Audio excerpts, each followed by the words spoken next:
신앙 고백 드리겠습니다. 전능하사 천지를 만드신 하나님 아버지를 내가 믿사오며 그 외아들 우리 주 예수 그리스도를 믿사오니 이는 성령으로 잉태하사 동정녀 마리아에게 나시고 본디오 빌라도에게 고난을 받으사 십자가에 못 박혀 죽으시고 장사한 지 사흘 만에 죽은 자 가운데서 다시 살아나시며 하늘에 오르사 전능하신 하나님 우편에 앉아 계시다가 저리로서 산자와 죽은 자를 심판하러 오시리라. 성령을 믿사오며 거룩한 공회와 성도와 서로 교통하는 것과 죄를 사하여 주시는 것과 몸이 다시 사는 것과 영원히 사는 것을 믿사옵나이다. 아멘.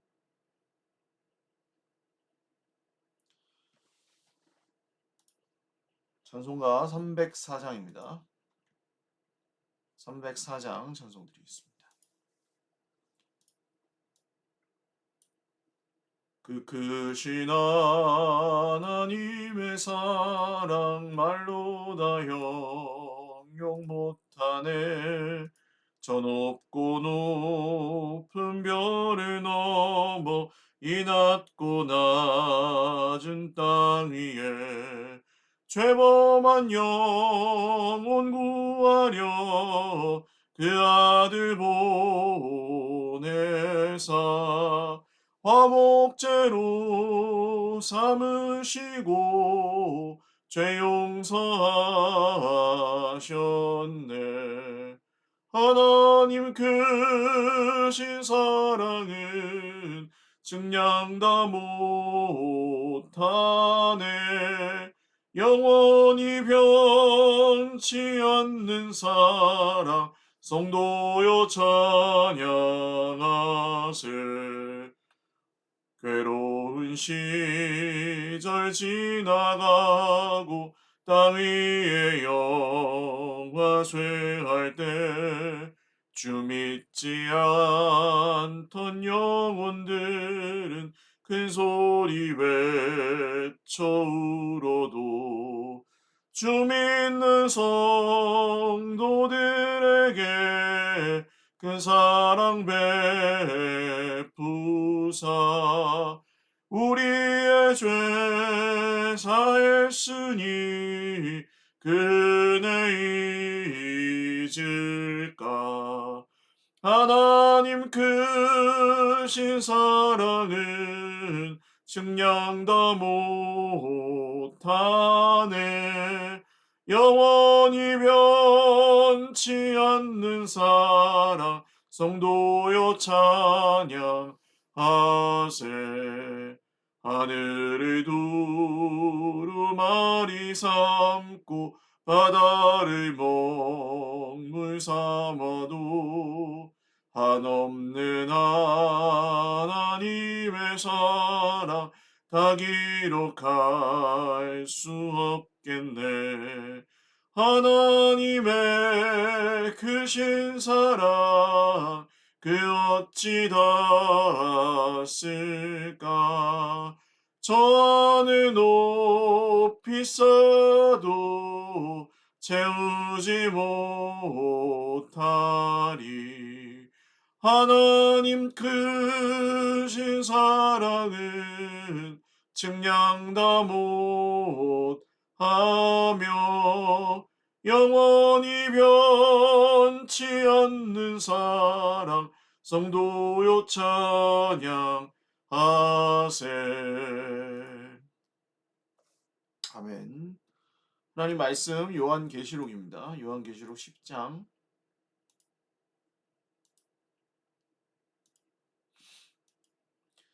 1절에서 11절 말씀입니다. 한 목소리로 읽겠습니다. 내가 또 보니 힘센 다른 천사가 구름을 입고 하늘에서 내려오는데 그 머리 위에 무지개가 있고 그 얼굴은 해 같고 그 발은 불기둥 같으며 그 손에는 펴놓인 작은 두루마리를 들고 그 오른발은 바다를 밟고 왼발은 땅을 밟고 사자가 부르짖는 것 같이 큰 소리로 외치니 그가 외칠 때에 일곱 우레가 그 소리를 내어 말하더라. 일곱 우레가 말을 할 때 내가 기록하려고 하다가 곧 들으니 하늘에서 소리가 나서 말하기를 일곱 우레가 말한 것을 임봉하고 기록하지 말라 하더라. 내가 본 바 바다와 땅을 밟고 서 있는 천사가 하늘을 향하여 오른손을 들고 세세토록 살아계시니 곧 하늘과 그 가운데에 있는 물건이며 땅과 그 가운데에 있는 물건이며 바다와 그 가운데에 있는 물건을 창조하신 이를 가리켜 맹세하여 이르되 지체하지 아니하리니 일곱째 천사가 소리내는 날 그의 나팔을 불려고 할 때에 하나님이 그의 종 선지자들에게 전하신 복음과 같이 하나님의 그 비밀이 이루어지리라 하더라. 하늘에서 나서 내게 들리는 음성이 또 내게 말하여 이르되 내가 가서 바다와 땅을 밟고 서 있는 천사의 손에 펴놓인 두루마리를 가지라 하기로 내가 천사에게 나아가 작은 두루마리를 달라 한즉 천사가 이르되 갖다 먹어버리라. 내 배에는 쓰나 내 입에는 꿀같이 달리라 하거늘 내가 천사의 손에서 작은 두루마리를 갖다 먹어버리니 내 입에는 꿀같이 달아 먹은 후에 내 배에서는 쓰게 되더라. 그가 내게 말하기를 내가 많은 백성과 나라와 방언과 임금에게 다시 예언하여야 하리라 하더라. 아멘. 기도드리겠습니다. 참 좋으신 하나님 아버지 감사합니다. 주님의 이름을 찬송합니다. 오늘도 예배하며 주님께 하루의 첫 시간을 드립니다. 우리의 예배를 받아 주시옵소서. 환난 당한 자, 빚진 자, 원통한 자들이 성경의 다윗에게 나왔을 때 그들은 정말 갈 곳이 없었고 피할 곳도 없었고 이 세상에 소망이 없는 사람들이었으나 주님이 그들의 소망이 되어 주셨습니다. 오늘 사랑하는 형제자매들 우리 모두도 세상에 소망을 둘 이유가 많지 않으나 영원한 하나님 나라의 소망을 붙들고 함께 살아가오니 주여 우리 모든 주의 백성들을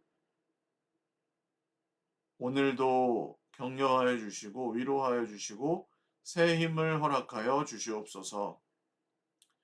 모든 것 감사하옵고 예수님의 이름으로 기도 올리옵나이다. 아멘. 할렐루야. 네, 오늘도 하나님의 은혜와 평강으로 풍성한 하루 누리시기를 바랍니다. 요한계시록 10장 말씀입니다. 그 두루마리의 7개 봉인을 떼는 말씀에서도 7째 봉인이 떨어지기 전에 하나님께서 좀 뜸을 들이신다고 할까요? 그런 것이 보였습니다. 그리고 오늘 이 7나팔에서도 마찬가지입니다. 6째 나팔까지 불고 나서 7째 나팔이 불리기 전에 또 이 말씀들이 있습니다. 끝까지 회개하지 않는 사람들에 대한 이야기가 나왔고 그 다음 여기 10장에 7째 나팔 불기 전에 있었던 일들입니다. 다시 우리가 또 좀 생각해 볼 수 있겠죠. 하나님의 때와 방법은 인간의 예상과 다르게 흘러갈 때가 많습니다. 우리가 이렇게 되겠지 하는 것들이 그렇게 되지 않을 수도 있고 그것이 꼭 좋은 게 아닐 수도 있습니다. 하나님의 뜻이 이루어지는데 그것이 정말 모두 우리에게 유익이 되거나 성공이 되지 않을 수도 있습니다. 뭐 유다 왕국이 멸망하고 이스라엘 왕국이 멸망할 때 그것은 그 백성들에게는 정말 재앙이었지만 그들을 하나님께 돌아오게 만드시려는 또 하나님의 계획, 회복과 구원을 향한 하나님의 계획 안에 있는 일이었습니다. 그렇게 하지 않으면 돌아오지 않았겠죠. 예수님의 십자가도 마찬가지입니다. 우리 인간이 상상도 할 수 없는 방법이죠. 하나님의 아들이 직접 희생하셔서 그 자기 백성을 대신해서 죄값을 치르신다는 것은 우리는 상상도 할 수 없는 정말 무서운 방법입니다. 그런데 하나님은 그런 방식으로 이 세상을 구원하셨습니다. 그래서 이 십자가가 대표입니다. 십자가가 이 인간의 상식이나 세상의 기준과는 다른 하나님의 뜻, 하나님의 방법의 대표가 십자가이고 지금 이 7봉인을 떼시는 분, 또 나팔을 불게 하시는 분, 이 분의 그 모든 정체성과 그것이 십자가 피 흘려 죽으신 어린 양이시죠. 그래서 이 말씀을 우리는 보면서 또 이 하나님의 뜻은 우리의 생각이나 세상의 이치랑은 다르게 흘러갈 수도 있구나. 그것을 다시 한번 기억해야 할 것입니다. 힘센 다른 천사가 구름을 입고 하늘에서 내려오는데 머리에는 무지개가 언약입니다. 무지개는 언약의 신실함을 보여주고 그 얼굴은 해와 같고 발은 불기둥과 같았는데 심판에 관련된 천사임을 알 수 있죠. 그런데 이 작은 두루마리 하나를 펴서 들고 있습니다. 책을 들고 있는 거예요.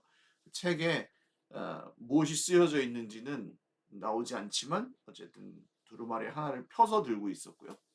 오른발로는 바다를 디디고 왼발로는 땅을 디디고 서서 온 세상을 이 천사가 영향을 미치는 겁니다.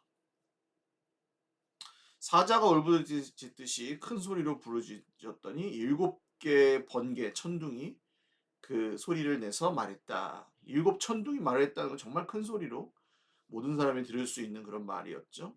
그것을 기록하려고 했는데 역시 이것을 기록하지 말라고 하시는 말씀이 하늘에서 내려옵니다. 그러니까 어떤 분들은 성경이 모든 것의 답이다 뭐 이렇게 말씀하시는 분도 있는데 모든 것의 답은 아닙니다. 하나님이 그분의 백성들에게 구원에 필요한 하나님의 뜻과 계획을 하나님 인격적으로 또한 알 수 있게 알 만큼 전달하시려는 목적을 가지고 쓰신 책이 성경입니다. 그러니까 사실 지구의 무슨 창조 연대 뭐 지구의 나이 뭐 공룡과 화석 이런 것들에 대한 답이 있는 책은 전혀 아닙니다. 그런 것들을 밝혀내려고 성경을 읽을 필요는 없다 이거예요. 밝힐 수도 없을 뿐더러 과학적으로 설명하고 이렇게 하기에는 성경의 정보는 너무 지극히 제한적입니다.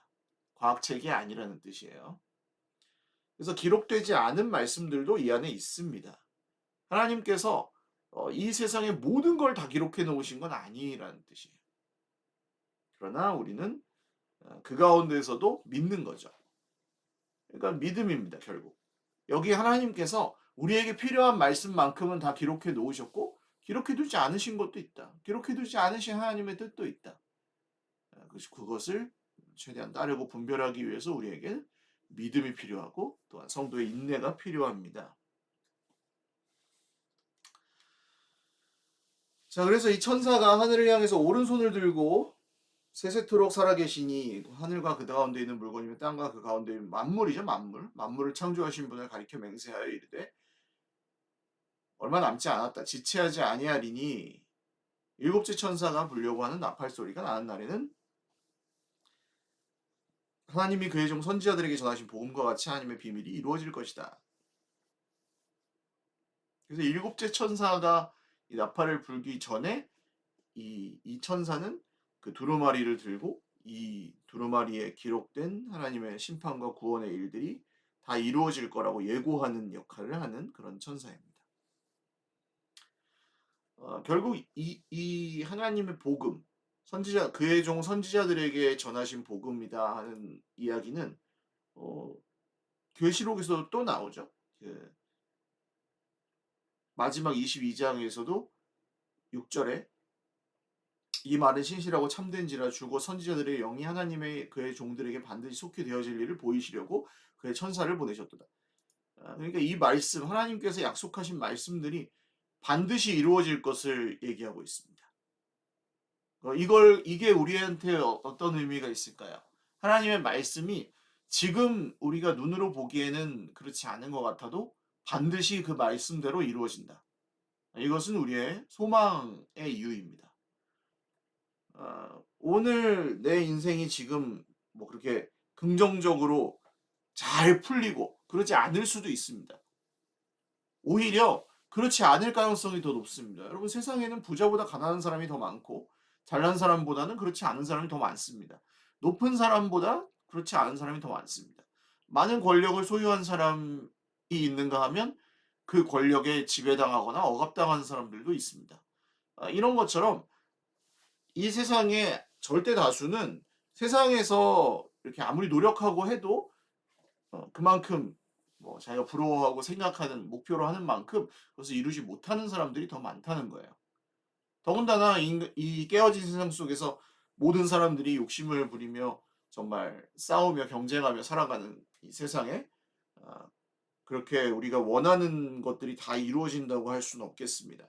그런데 그 가운데서 하나님께서 믿는 사람들, 하나님의 백성들, 소수의 사람들에게는 소망을 주셨는데 그 소망이 무엇입니까? 이 땅에서 다 우리가 그런 것들을 하나님이 기뻐하지 않으시는 방식으로 그런 걸 성취하고 이렇게 하지 않아도 하나님께서 반드시 원래 만드신 세상의 목적과 그 성격대로 회복해 주실 거라는 소망입니다. 이게 전부가 아니에요. 지금 우리의 모습이 전부가 아니고 지금 우리가 가진 것이 전부가 아닙니다. 우리의 인생이 혹시 끝난다 할지라도 거기서 멸망하지 않고 영원한 하나님의 나라가 우리를 기다리고 있다는 것이 우리의 소망입니다. 근데 주님이 거짓말하신 게 아닙니다. 내가 속히 오리니라고 말씀하신 것은 우리가 언제 죽게 되든 언제 우리 목숨을 육신의 생명을 잃어버린다 할지라도 눈 뜨면 주님이 오시는 거예요. 어, 어젯밤에 몇 시간 주무셨는지 그 기다리면서 막 내가 잠들고 나서 아침에 올 때까지 기다려야겠다. 그런 분 없으시죠? 잠을 안 자면 모를까? 잠을 자면은 그때부터는 시간이 별로 의미가 없어요. 잠을 자고 나면. 눈 뜨면 그냥 아침이지. 주님이 오시는 그 부활의 날, 주님의 날도 그러할 것입니다. 그래서 주님이 금방 오신다는 말씀은 어느 시대 어느 사람들에게도 다 진리고 약속입니다. 그렇게 이루어질 것입니다.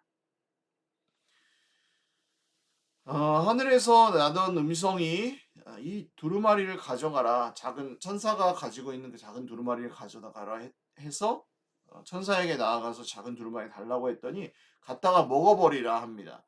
이 말씀이 갖다가 먹으라고 하는데요. 이 특징이 있습니다. 배는 쓰나 입에는 꿀같이 달 것이다. 그러니까 입에는 꿀같이 달았지만 먹은 후에 배에서는 쓰게 되었다. 어떤 말씀은 이 하나님 말씀이어서 우리가 기쁘게 듣고 정말 그것을 받아들이고 했는데 그 말씀을 살아내고 그 말씀을 순종하고 그 말씀의 진정한 뜻을 우리가 따라가고 할 때는 그게 배에서 쓰게 될 수도 있다는 거예요.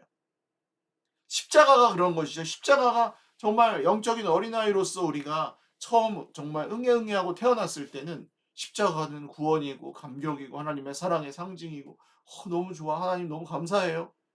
그렇지만 우리가 그 십자가를 져야 되잖아요.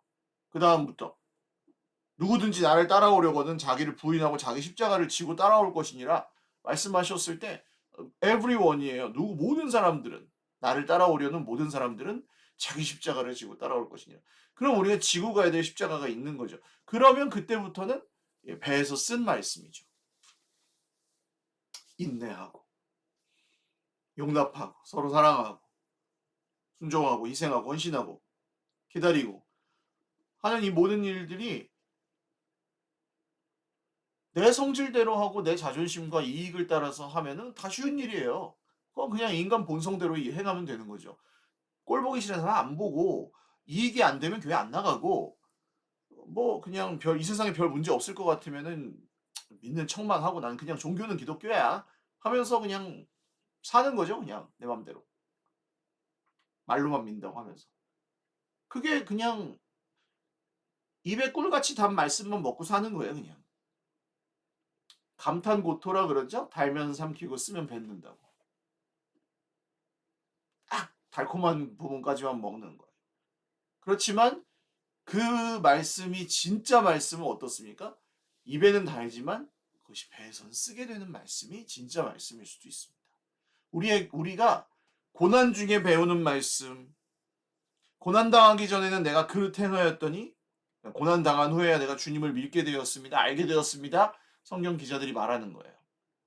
고난 당한 것이 내게 유익이라 내가 주님을 알게 되고 주님을 배웠습니다. 주의 윤례를 배웠습니다. 시편 119편의 말씀에 이런 구절들이 많이 나오죠. 고난 중에 배에서 쓴 말씀이 우리를 진짜 하나님의 소망과 나라로 이끌어가는 말씀일 수 있습니다. 그러므로 오늘 혹시 고난 중에 계신 우리 형제 자매들 있으시다면 내게 찾아온 고난만 보지 마십시오. 그 고난 중에 하나님의 은혜가 여전히 나와 함께하는 것을 보십시오. 제가 아까 문자를 하나 받았는데 전에 우리 교회에도 한번 오셨던 목사님이신데 김형민 목사님이라고 이분이 이제 병에 걸리셨는데 한참 투병하셨습니다. 수술도 여러 번 하셨고 근데 이제 중환자실에서 준비를 하라고 저보다 연세가 조금 많으세요. 많이 차이 나지 않습니다. 목사님들 어떻게 모임에서 이렇게 뵙게 돼서 우리 교회도 한번 이렇게 모임이 있어서 그때 같이 만난 적이 있습니다. 몇 년 전에. 근데 건강하셨어요. 근데 오늘 지금 이제는 사경을 헤매며 아마 얼마 남지 않으신 시간을 앞두고 계시는 것 같습니다. 사모님과 가족들이 있죠. 자녀들이 있고. 우리 인생이 그렇습니다. 정말 선하게 살고 개척교회를 감당하며 성도들 누가 봐도 목사님 같은 그냥 목사님. 그런 목사님께도 그 가족들에게도 고난이 옵니다. 힘든 시간을 이겨내야 하는 때가 옵니다. 사모님이 목사님 사진을 이렇게 페이스북에 올리시면서 기도해 주셔서 감사하다고 힘든 시간을 잘 견디고 있다고 그렇게 말씀하시더라고요. 믿지 않는 사람들 같으면 어떻게 되었을까요? 하나님을 따라왔는데 이게 뭐냐, 우리 인생이. 하나님 어떻게 우리한테 이러실 수가 있습니까? 그런 생각을 하지 않을까요? 그러나 고난당한 것이 내게 유익이라 그 가운데 많은 사람들의 사랑을 받고 많은 분들의 기도와 그 은혜로 오늘을 살아갑니다. 이 고백은 아무나 할 수 있는 고백이 아닌 것 같습니다. 잠시지만 우리 김영민 목사님과 사모님, 자녀들, 교회, 남은 교회를 위해서 기도해 주시고 우리 삶에 있는 고난들 특별히 그 가운데 우리에게 주시는 말씀 입에는 꿀같이 다나 배에는 쓸 수도 있습니다만 그 말씀을 끝까지 포기하지 마십시오. 그리고 그 말씀을 따라가십시오. 그 말씀은 우리 속에서 정말 생수의 강이 되어서 흘러 넘치는 하나님의 은혜의 열매들을 맺게 하실 것입니다. 쓰다고 해서 뱉어버린 말씀들은 언젠가는 우리가 또 다시 마주해야 될 하나님의 뜻이 될 수밖에 없죠. 하나님 우리 포기하지 않으실 테니까. 그러나 인생에 정말 궁극적인 지름길 같은 건 없지만 하나님께서 기뻐하시는 길은 우리가 그 입에는 달지만 배에는 쓴 그 말씀을 끝까지 놓지 않고 포기하지 않고 따르려고 애를 쓸 때 하나님께서는 그것을 기뻐하실 것 같습니다. 오늘도 이것이 선한 싸움이고 정말 쉽지 않은 길이지만 여러분 고난 중에 이 오늘의 말씀이 힘이 되시고 또 소망이 되셔서 어려운 때를 잘 이겨나가실 수 있도록 저도 기도하고 또 저도 애쓰면서 살아가겠습니다. 같이 기도하겠습니다. 하나님, 오늘 살아가는 우리 형제 자매들과 이 길을 갑니다. 참 고난 중에 달콤한 말씀만 들었으면 좋겠습니다. 좋은 일들만 있었으면 참 좋겠습니다. 늘 잘되고 밝은 세상이었으면 참 좋겠습니다. 그러나 이 세상이 그렇지 않아서 탄식할 때가 많습니다. 우리가 어떤 말씀은 입에는 달지만 소화하고 살아내면서 정말 그 말씀이 얼마나 쓰고 정말 우리를 힘들게 하는 그런 말씀들도 우리가 때로는 만납니다. 주님, 그러나 그럼에도 불구하고 순종하며 애를 쓰며 여기까지 걸어온 주의 백성들을 축복하여 주십시오. 오늘도 정말 여러 시험과 또 유혹 속에서도 하나님을 택하고 의지하며 살아가는 우리 권사님들, 집사님들, 장로님 한 분 한 분 기억하여 주십시오. 특별히 환우들에게 함께 하시고 주님의 성령으로 충만하게 하사 우리가 기도하고 구하는 모든 것들 또 우리 하나님 앞에 간구하는 모든 기도가 주님 나라에서 아름답게 응답되게 하시고 우리가 몸은 비록 지금 여기에 있고 정말 한계가 명확하고 또 아프기도 하고 또 나이 들어가기도 합니다만 지금 온 세상을 위하여 기도할 수 있고 주님의 영원한 계획을 위해서 우리가 기도할 수 있습니다. 여전히 우리가 지금 죽음의 고통 속에 있는 목사님과 사모님 교회를 위해서 기도할 수 있습니다. 전쟁 중에 있는 나라들을 위해서 기도할 수 있습니다. 도탄 가운데 있는 나라와 민족을 위해 또 교회를 위해 기도할 수 있습니다. 주님 우리의 기도를 들으시고 그 기도에 응답하십시오. 말씀대로 주님의 뜻을 반드시 이루어 주십시오. 그것이 우리의 소망입니다. 오늘도 그 소망을 품은 주의 백성들마다 성령께서 주시는 세상이 줄 수 없는 소망과 힘을 얻게 하여 주십시오. 감사하옵고 예수님의 이름으로 기도드립니다. 아멘. 네, 감사합니다. 이번 주는 좀 비가 오고 날씨가 조금 선선해지는 것 같아요. 네, 건강 유의하시고 오늘도 주님 안에서 복된 하루 되시기 바랍니다. 사랑하고 축복합니다.